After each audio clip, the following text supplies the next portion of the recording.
할렐루야.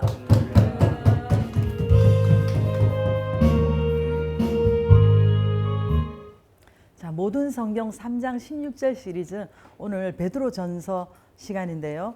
베드로전서 3장 16절 한번 보겠습니다. 선한 양심을 가지라. 이는 그리스도님 안에 있는 너희의 선행을 욕하는 자들로 그 비방하는 일에 부끄러움을 당하게 하려 함이라. 아멘. 자, 여러분, 우리 예수님께서 창조하신 식물들, 곡식들은 자, 이산화탄소와 물과 햇빛으로 이렇게 광합성을 해서 스스로 이렇게 자양분을 만들어서 생존하잖아요. 그런데 이 식물은 말초신경이라든지 이런 것이 없잖아요. 그렇기 때문에 양심이라는 것은 존재할 수가 없습니다. 그렇다면 동물들은 양심이 있을까요? 여러분, 강아지 키워보셨습니까? 저는 이 강아지를 너무 동물을 좋아하는데 어릴 때 그 아버지가 항상 개를 이렇게 어디서 사가지고 오셔갖고 강아지를 많이 키웠어요. 그런데 이 강아지가 항상 아버지 구두를 이렇게 막 물어뜯더라고요.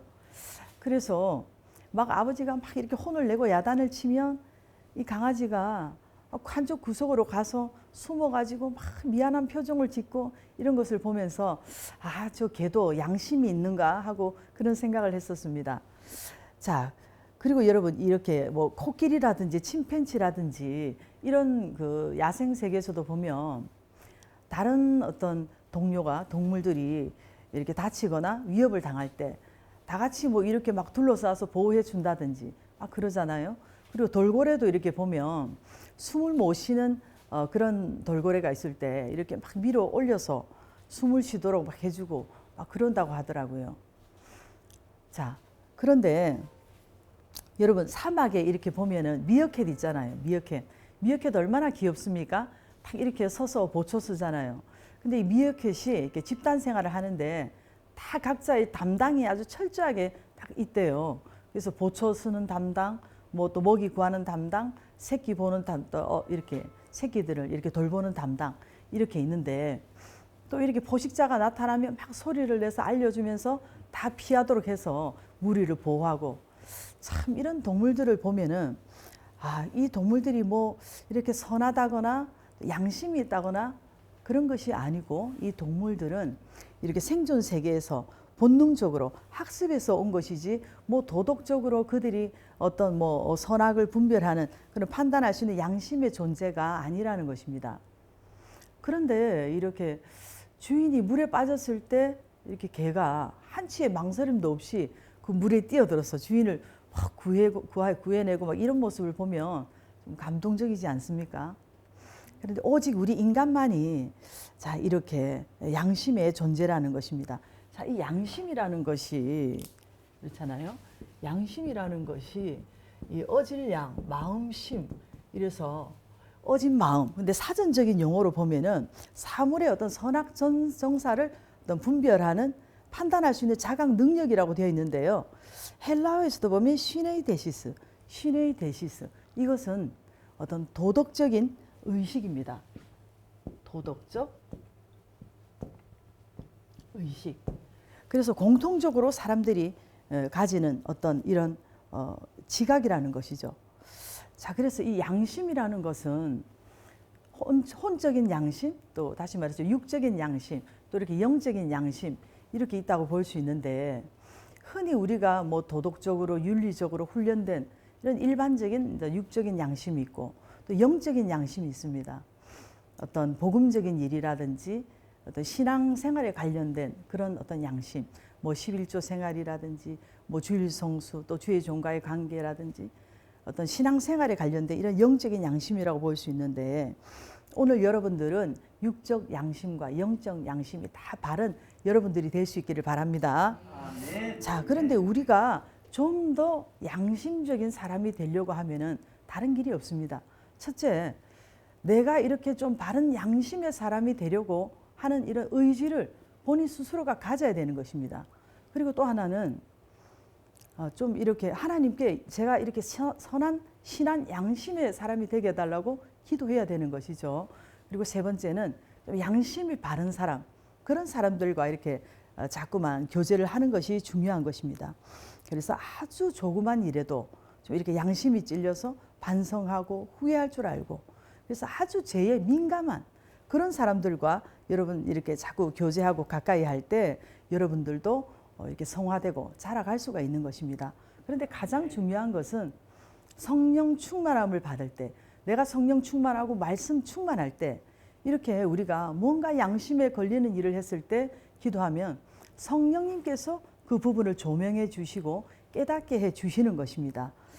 자, 그래서 우리가 이렇게 좀 신앙생활이 깊어지고 뭔가 기도가 좀 더 깊어지고 기도를 많이 할수록 우리의 이렇게 양심의 그물이 점점 더 이렇게 촘촘해져서 아주 적은 그러한 사소한 일에도 우리가 양심에 걸리고 그렇게 바른 양심의 사람이 되는 것입니다. 오늘 여러분들이 그렇게 될 수 있기를 바랍니다. 아멘. 자, 그러면 첫째 어떤 양심이라고 했습니까? 자, 오늘 본문에 선한 양심을 가지라 그랬습니다. 자, 선한 양심. 이 선한 양심을 가지라고 이렇게 말씀을 하는데요.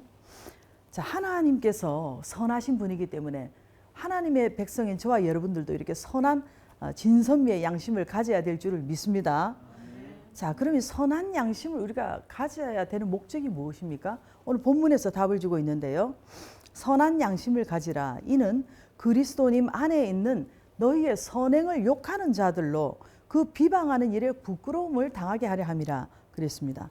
자, 여러분들이 양심적으로 안 살았을 때 사람들이 비방하는 것은 뭐 당연한 일이지만 내가 양심적으로 살았는데도 이렇게 비방을 하고 욕을 한다면 그것은 우리가 아무런 내적 고통을 가질 필요가 없다는 것입니다. 왜냐하면 죄가 없으면 용감하다는 말이 있잖아요.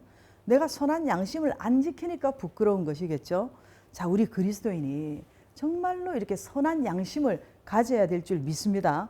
그래서 여러분들이 직장 생활할 때나 또 공동 생활할 때 아주 사소하고 적은 일에서도 여러분 절대로 양심에 걸리는 일을 하지 않기를 바랍니다.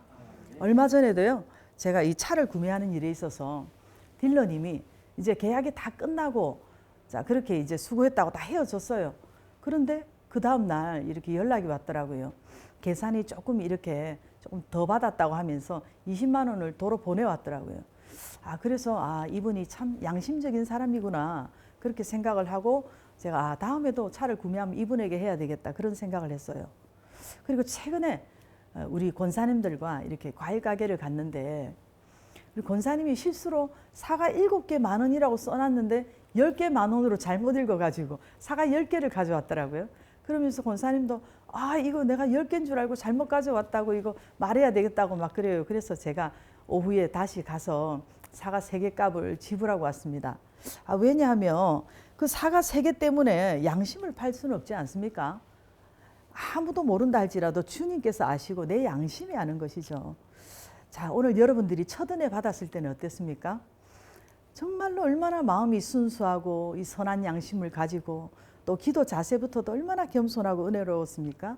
그런데 이렇게 신앙 생활을 계속하고 또 나이도 들어가고 이러다 보니까 뭔가 모르게 뭐 양심에 화인 맞은 정도는 아닐지라도 이렇게 양심이 좀 둔해지고 무디어져서 어떤 은혜 받고 좋은 것에 대해서도 아무런 뭐 반응도 없고 또 뭐 예를 들어서 예배 한 번 빠진 것에 대해서도 전혀 뭐 반성하는 그런 일도 없고 혹시 그렇지 않습니까?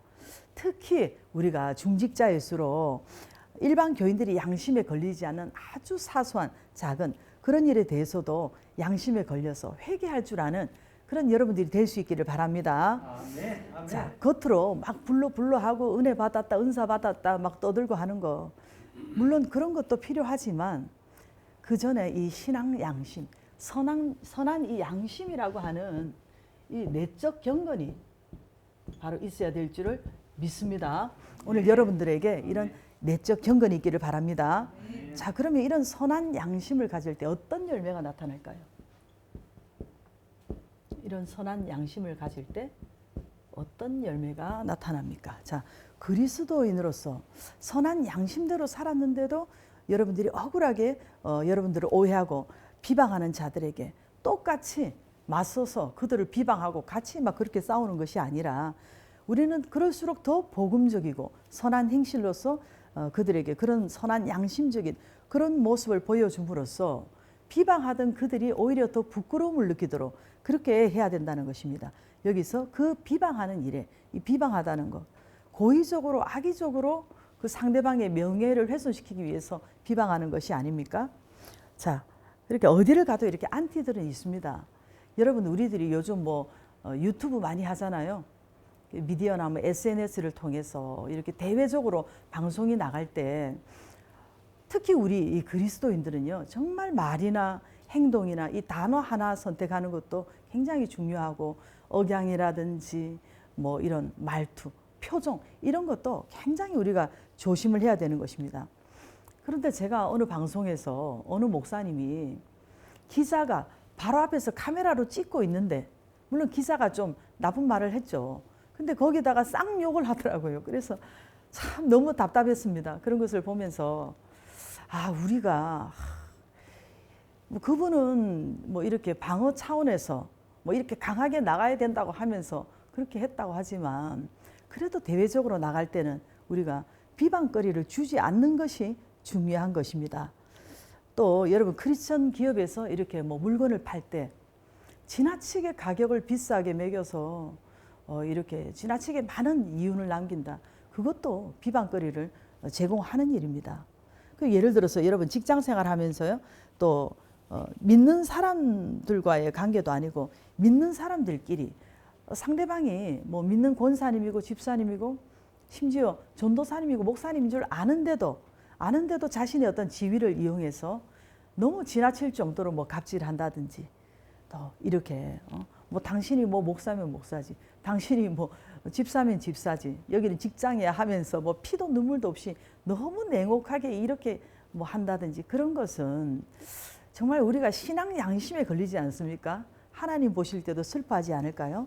그래서 오늘 저와 여러분들은 뭐 법을 어긴다든지, 뭐 양심의 가책이 되는 행동을 한다든지, 뭐 그래서 비방하는 자들에게 비방거리를 주지 않는 것이 먼저 중요합니다. 그러나 우리가, 여러분과 저는 다 연약하기 때문에 우리들이 뭐 잘한다 해도 이렇게 비방거리가 또 생길 수도 있고 비방을 받을 수도 있습니다. 그러나 여러분, 우리 예수님을 생각해 보십시오. 우리 예수님 어떻습니까? 아무 흠도 티도 없으신 우리 예수님께서 만백성의 죄를 대속하시기 위해서 십자가에서 몸을 찢고 피를 흘리신 그 보혈의 피로 말미암아 우리를 구원해 주신 그 보혈의 사랑을 생각하면서 여러분들이 영혼 구원을 위해서, 복음을 위해서 그럼 여러분이 좀 이렇게 여러분을 비방하는 자들에 대해서 맞서 싸우지 말고, 그럴수록 더 복음적으로 더 묵묵히 이렇게 삶으로 보여줄 때 그것이 하나님께 영광이 되고 전도가 될 줄 믿습니다. 자, 오늘 여러분들의 양심 지수는 얼마입니까? 여러분들이 정말로 어린아이처럼 그런 순수한 신앙 양심, 또 우리 예수님처럼 그런 선한 양심을 여러분 가지려고 노력하시고, 그런 양심의 사람으로 오늘 여러분들이 회복될 수 있기를 바랍니다. 여러분들의 영적 양심이 회복되시기를 축복합니다. 자, 그렇게 되게 해달라고 우리 주님 한번 부르시고 기도합니다. 주님, 주님, 주님, 주님 은혜와 사랑에 감사를 드립니다. 아버지 하나님이여, 우리가 양심 지수가 더 올라가게 하시고 또 아버지의 신앙 양심이 회복